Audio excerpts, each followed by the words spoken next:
आज पूरी दुनिया में सबसे बड़ा अगर कोई खतरा है बीमारी के रूप में तो हार्ट और कैंसर है। दुनिया में सबसे ज़्यादा मौतें हार्ट की वजह से होती है और दूसरा नंबर आता है कैंसर का। और अगले 10 सालों में हार्ट को पीछे छोड़ के कैंसर आगे निकल जाएगा, ऐसा मेरा अनुमान है। WHO और विश्व की जितनी भी संस्थाएं हैं उनके अपने जो निष्कर्ष हैं वो इस बात की ओर लेके जाते हैं कि भारत में आने वाले 10 से 15 सालों में हर घर में 2 कैंसर पेशेंट होंगे। और वास्तव में अगर किसी को मौत को रियलाइज करना हो तो उसके लिए 2 ही स्थान होते हैं। एक तो कैंसर से तड़पते हुए व्यक्ति को आप देखोगे तो आपको समझ में आएगा वास्तव में मौत होती क्या है, और दूसरा जब व्यक्ति जेल में जाता है तो वो महसूस करता है मौत क्या होती है। सौभाग्य कहूँ या दुर्भाग्य कहूँ, दोनों ही जगह को मैंने बहुत बारीकी से देखा है। जेल में भी रहा हूँ 2 महीने 3 दिन, और मेरे परिवार में 7 लोगों को कैंसर रहा है। मैं कोई प्रोफेशनल चिकित्सक नहीं हूँ, मैं अभी भी होंडा मोटरसाइकिल में टेक्नीशियन मैनेजर के रूप में जॉब करता हूँ, बट बहुत सारे लोगों को मैंने तड़पते हुए देखा और मेरे फैमिली में 7 लोग रहे। और इस समय चिकित्सा के क्षेत्र में अगर हम बात करें तो चिकित्सा एक इस तरीके से हो गई है कि वो भी एक प्रोफेशन हो गया, व्यापार हो गया है। इसीलिए रोगी बढ़ रहे हैं, बीमारियां नहीं घट रही हैं। तो आज मैं बात करूंगा कैंसर। इस पुस्तक के अंदर आपको पूरा का पूरा कैंसर होने के कारण से लेके और घर पे अगर ठीक करना है तो कैसे आप ठीक कर सकते हो पूरा बताया है। साथ में आप इसमें लास्ट में जाके देखोगे तो 500 ऐसे रोगियों का डाटा भी है जो कैंसर से ठीक हुए हैं, उनकी फोटोग्राफ भी है, उनका एड्रेस भी है। तो आप आसानी से इसको पूरी को पढ़िएगा। अभी मैं बात जो आपसे करने जा रहा हूँ वो बात करने जा रहा हूँ कि आपके घर में कोई कैंसर रोगी ना हो, 50-60 लाख रुपए का खर्च ना हो, क्योंकि जो आपका हेल्थ इंश्योरेंस है वो हेल्थ इंश्योरेंस केवल आपको रिम्बर्समेंट कर सकता है पैसे का, बट जो पर्सन आपके यहाँ से चला गया वो कभी नहीं आ सकता, क्योंकि हमारी फीलिंग्स उससे जुड़ी होती हैं। तो कैंसर को रोकने के लिए 5 सूत्रीय कार्यक्रम मेरे हिसाब से हमने डिज़ाइन किया हुआ है। उसमें जो सबसे पहला है कि हमारा जो DNA है, हमें हमारे DNA के अकॉर्डिंग ही चलना चाहिए। पहला है, उसको मैं विस्तार से समझाऊंगा। दूसरा, हमारे बॉडी के अंदर जो कोशिकाएं हैं जिन्हें सेल्स भी बोलते हैं, उनके अंदर प्रॉपर ऑक्सीजन की सप्लाई होनी चाहिए। तीसरा, हमारे शरीर के अंदर जितने भी टॉक्सिन्स जाते हैं, केमिकल्स जाते हैं, सिंपल अगर बोलूँ तो समय से बाहर आ जाने चाहिए। पहले स्टेप में तो हमें ये देखना चाहिए कि हमारे शरीर के अंदर केमिकल जाए ही ना, और दूसरे स्टेप में अगर चले गए हैं तो उनको बाहर आने के लिए हमें व्यवस्था होनी चाहिए। इसके बाद इसमें जो चौथा सबसे इम्पोर्टेंट स्टेप है वो है इमोशन मैनेजमेंट। हमारे इमोशन का प्रबंध प्रॉपर होना चाहिए जिससे कि हमें कैंसर ना हो। और 5वें स्टेप में पाचन तंत्र। अगर हमारा पाचन तंत्र मजबूत है तो बहुत हद तक कैंसर ना होने की संभावनाएं होती हैं। तो इन 5 चीज़ों पे हम बात करेंगे। तो सबसे पहले मैंने आपको बोला था कि DNA, एक बहुत बड़ी कॉन्फ्रेंस थी जिसमें हमें जाने का सौभाग्य हुआ। बहुत MBBS BMS बहुत सारे डॉक्टर थे। तो आयुर्वेद के लोग इस बात को मानते थे कि जो मांसाहार है वो कैंसर का कारण है, जबकि एलोपैथी से जो फॉरेन की पैथीज हैं वो उनका मानना था कि नहीं है। तो मैंने इसके ऊपर बहुत डेप्थ स्टडी की, तो मैं DNA से इसे जोड़ रहा हूँ। हमारे DNA का अर्थ यह होता है कि जब एक बच्चा जन्म लेता है, माँ के गर्भ में जब संतान जन्म लेती है, वो पिता के वीर्य से और माँ के रक्त से तैयार होती है, आप सबको पता है।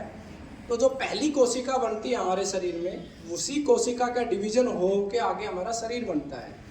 तो जो हमारी पहली कोशिका होती है उस कोशिका को हमारी पिछली 10 पीढ़ियों की इन्फॉर्मेशन होती है, मेरा ऐसा मानना है, और साइंस भी इस चीज़ को प्रूव कर चुकी है। इसको आप सिंपल तरीके से ऐसे समझ सकते हैं कि जो हमारा पहला कोशिका है उसे हमारी माता की 10 पीढ़ियाँ और पिता की 10 पीढ़ियाँ सब कुछ पता होता है। कई बार ऐसा होता है कि बच्चे की जो फेस है वो पिता से और माता से नहीं मिलता। उसका मेन कारण यही होता है वो किसी न किसी पीढ़ी से उसने पिक किया है, तो उसकी मेमोरी में सारी चीज़ें होती है। तो जो हमारा DNA है, हमारे पूर्वजों ने जो खाया, जो पिया, जो जिया, वो सारी चीज़ें अगर हम फॉलो करते हैं तो हमें कैंसर होने की संभावना नहीं है। तो मांसाहार कैंसर का कारण है भी और नहीं भी है। इसका कारण यह है कि जिनके DNA में मांसाहार पीछे से खाते आ रहे हैं पिछली 10 पीढ़ियों से, अगर वो मांसाहार करते हैं तो उनको कैंसर नहीं होता है।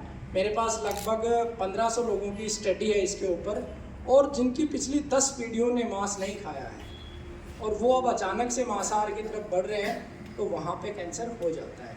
जो हमारे डीएनए में चीज़ें हैं, जैसे हमारे डीएनए में एक तो सबसे इम्पोर्टेंट चीज़ है कि हमारे जितने भी पूर्वज थे वो बहुत इमोशनल लोग थे। वो अपनी हर चीज़ से प्रेम करते थे, भले ही घर में कुत्ता पालते थे, बकरी है, बैल है, हर किसी से प्यार करते थे।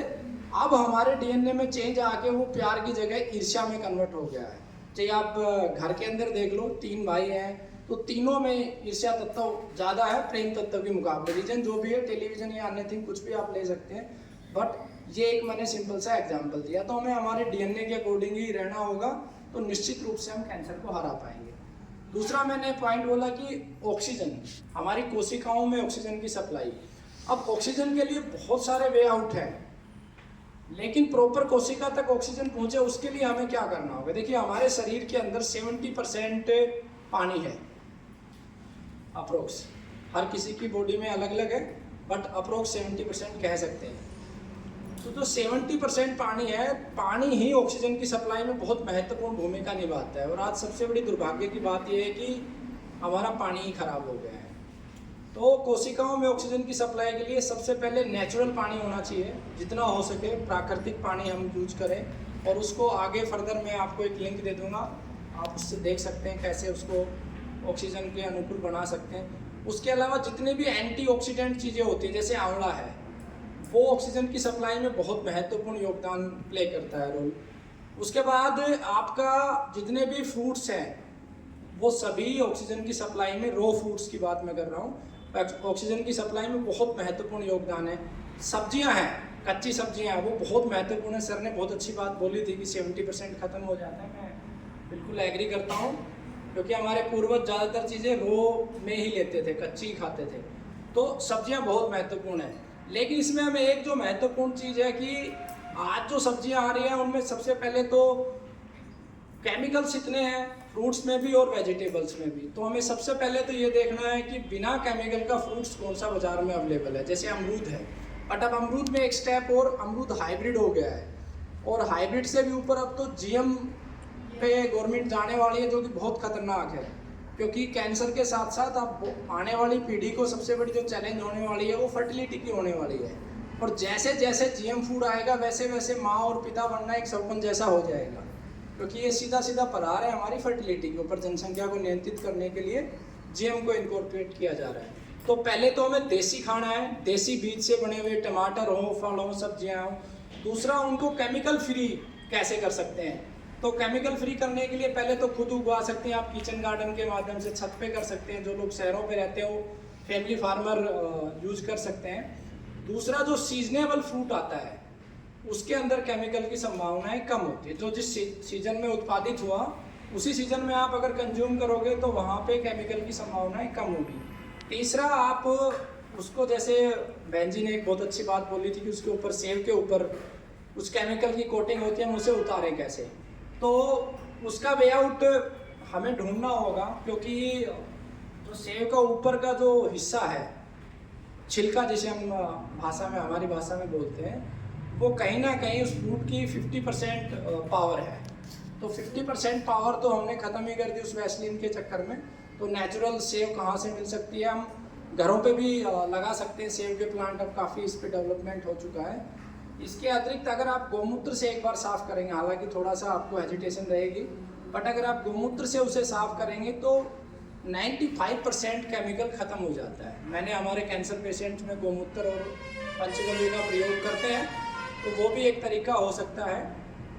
तो इस तरीके से कच्चे फल, सब्जियां और आंवला, इन चीज़ों का आप इस्तेमाल करोगे तो आपकी कोशिका तक ऑक्सीजन का लेवल प्रॉपर पहुंचेगा। इसके अलावा बरगद, पीपल, ये ऐसे पौधे हैं, इनके नीचे आप कुछ भी अगर 10, 15, 20 मिनट डेली बिताने की हैबिट डाल लोगे तो आपकी बॉडी में ऑक्सीजन की सप्लाई प्रॉपर हो जाएगी। और तीसरा जो विषय था वो और भी महत्वपूर्ण हो जाता है केमिकल का। जो मैंने 12 नंबर पेज आपको दिया, इसमें मुख्य रूप से केमिकल्स का ही जिक्र है। तो हम सुबह से लेके और शाम तक मैक्सिमम केमिकल ही कंज्यूम करते हैं। तो उन केमिकलों को हमें हटाना है। जैसे भोजन में यूरिया, डीएपी है, मैक्सिमम यहाँ पे माता बहनें हैं तो आज सबसे बड़ा टेलीविज़न के चलते हुए और हमारे लिए डिस्प्ले बहुत महत्वपूर्ण हो गया, इसलिए केमिकलों की संख्या भी बढ़ रही है। और फीमेल्स में कैंसर का सबसे बड़ा कारण जो है लिपस्टिक है। और मैंने इसके अंदर लिखा भी है, इसके अंदर निकल है, मरकरी है और क्रोमियम है, और वो भी 0.45 से 17.88 से ज़्यादा है। तो इसका हमें अल्टरनेटिव निकालना होगा, क्योंकि श्रृंगार हमारे पूर्वजों की देन है, सुंदर दिखना अच्छी बात है, बट इसके विकल्प हमें देखने होंगे ताकि हम केमिकल से फ्री रहें। इसके लिए आप चंदन यूज कर सकते हो, हल्दी यूज कर सकते हो। इसके अलावा जितने भी अलग अलग प्रकार के शैम्पू साबुन आते हैं मैक्सिमम केमिकलाइज है। और एक नई मार्केट खड़ी हो गई है जो पैरेलल ये दावा तो करती है कि केमिकल फ्री है, बट वहाँ भी केमिकल फ्री नहीं है। तो मैक्सिमम चीज़ों को हमें घर पे ही प्रोड्यूस करना होगा, थोड़ा थोड़ा समय निकाल के कैंसर से बचने के लिए। इसके अलावा इसके अंदर बर्तन के बारे में बोला हुआ है, जैसे प्लास्टिक के बर्तन हैं, एल्यूमिनियम के बर्तन हैं, स्टील भी बहुत ज़्यादा सूटेबल नहीं है हमारी बॉडी के लिए। अभी जैसे मैं देख रहा था कि मैंने जैसे सूप लिया तो काफ़ी गर्म था, तो जैसे ही मैंने रखा तो नीचे चिपक गया। इसी तरीके से वो तो क्योंकि कंज्यूम नहीं करना था, बट जो प्लास्टिक के यूज करते हैं बर्तन हम, उनमें अगर हम खाते हैं तो वो निश्चित रूप से प्लास्टिक का कुछ ना कुछ कंटेंट अंदर जाता है, तो वो भी हमें अवॉइड करना है। तो ये सारी चीज़ें जैसे पेन किलर्स हैं, एक फैशन सा बन गया है, थोड़ा सा दर्द हुआ हमने पेन किलर लिया। ये इसके अंदर 39 कारण मैंने दिए हैं, आप इनको विस्तार से घर पे पढ़ सकते हैं।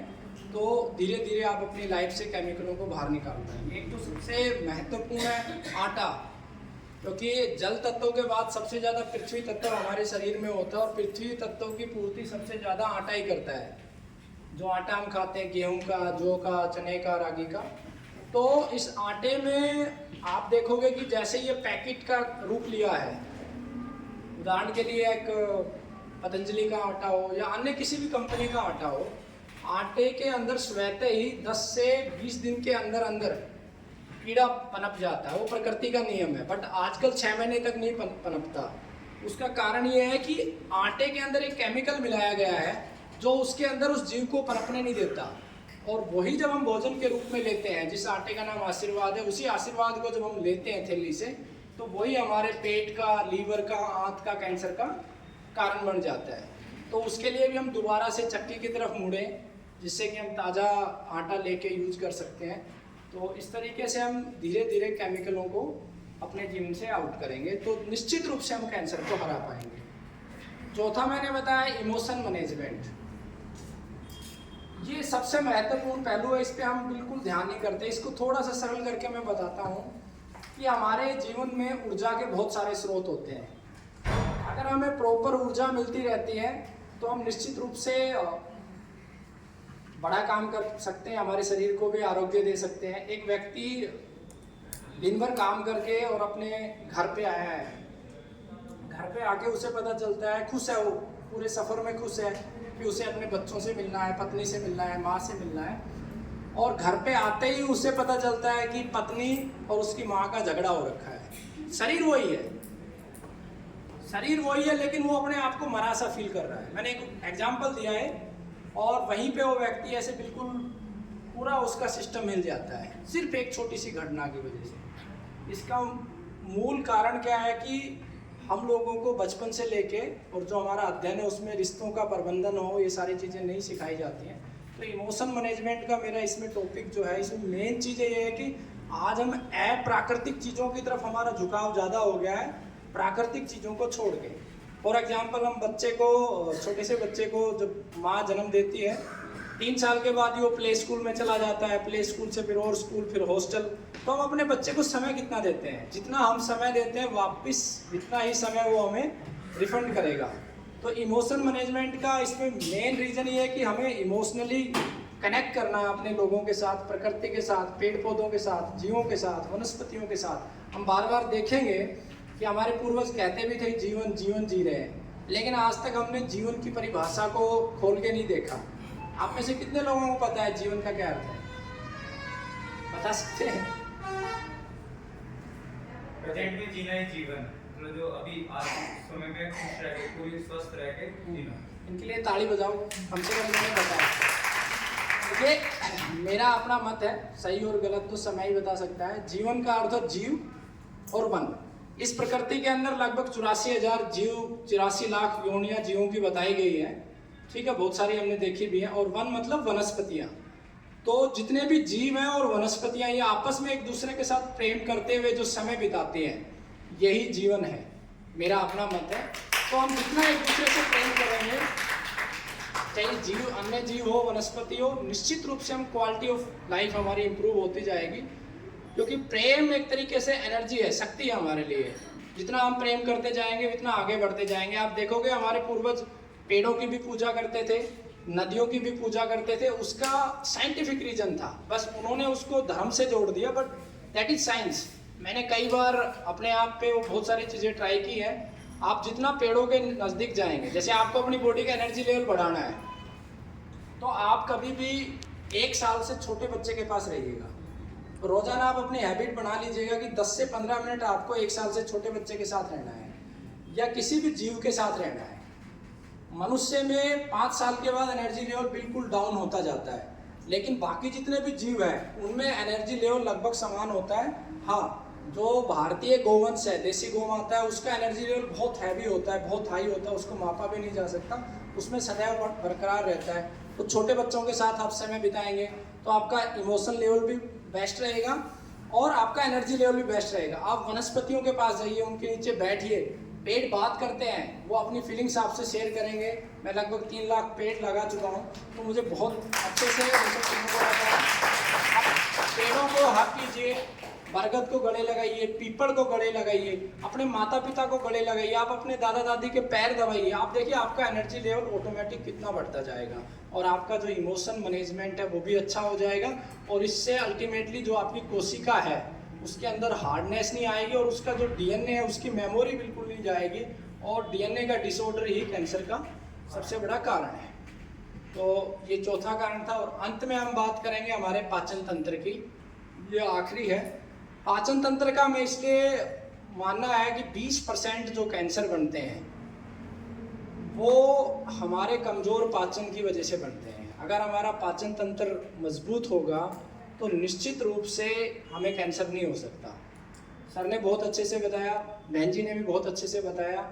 इवन जब मैं खाना खा रहा था तो सर की आवाज़ मुझे सुनाई दी 20 मिनट में। बहुत बहुत बढ़िया बात है ये, क्योंकि उन 20 मिनटों में आपको फ़ोन को दूर रखना है। खाना खाते टाइम फ़ोन दूर रखो तो बॉस वाली प्रॉब्लम बाद में आएगी, तो फ़ोन को साइड रखो। मैं भी खाना के लिए गया था तो फ़ोन में बैग में रख के गया था। आप 20 मिनट केवल खाने पे कंसंट्रेट करेंगे, अच्छे से चबा चबा के खाएंगे तो निश्चित रूप से आपका पाचन तंत्र बहुत अच्छा होगा।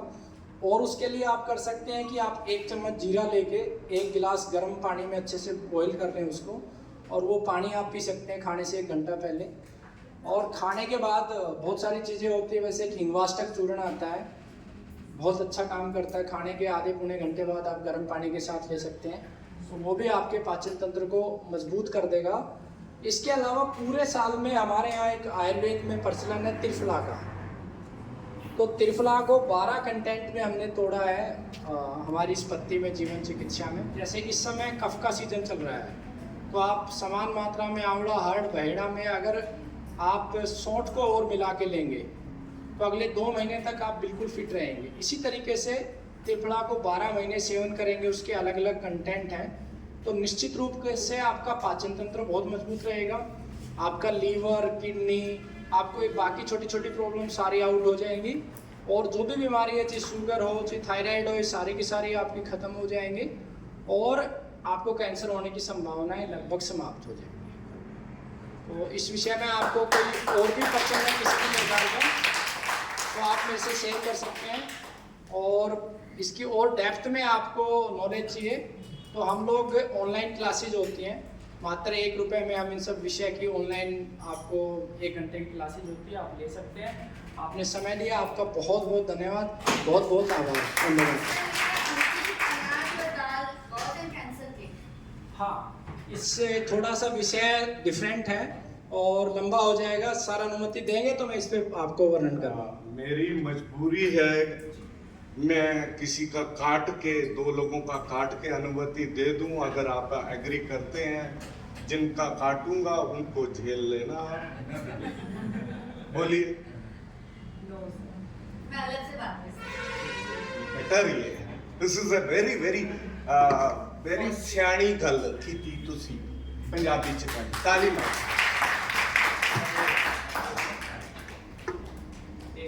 हाँ वो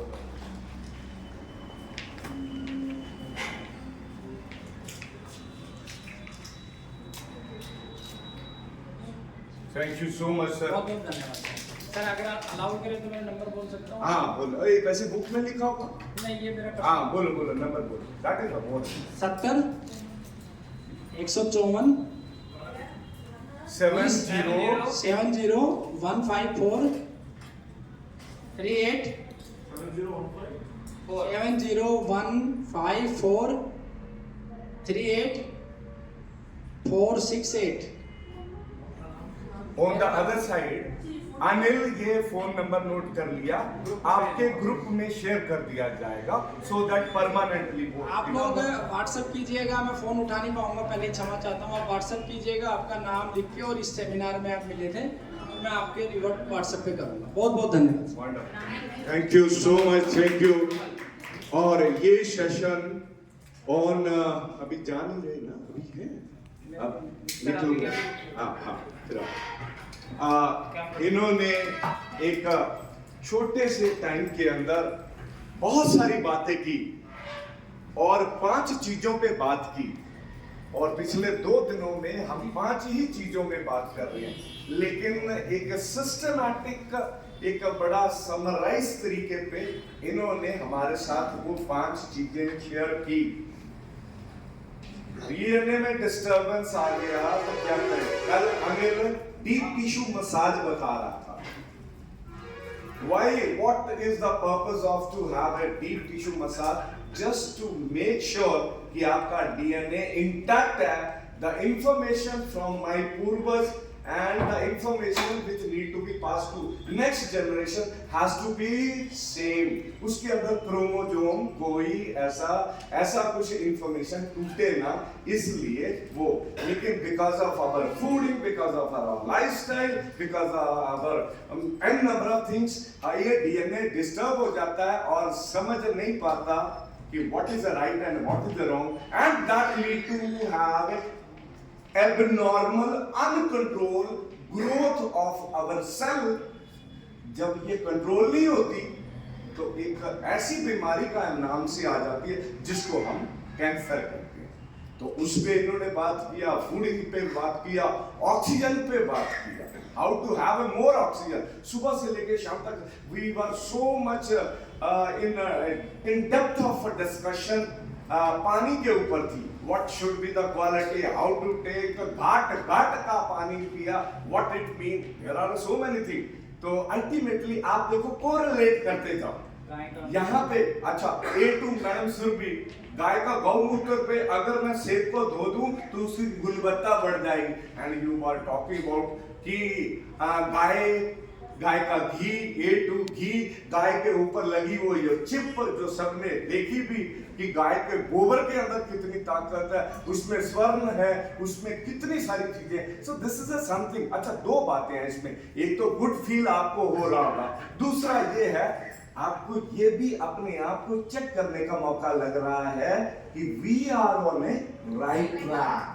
We are not only अकेले जो इससे कंसर्न है, there are many people in this world, they are doing continuously these kind of things, right? So thank you so much आचार्य कमलनाथ जी, जो कि all the way from Beri जो यहाँ आए, और इनका तहे दिल से धन्यवाद। ये हमारी तरफ से, ये पूरे ग्रुप की तरफ से आपको छोटा सा मोमेंटो जो हमेशा आपको एक memory point of view. Thank you so much, this is a really wonderful. और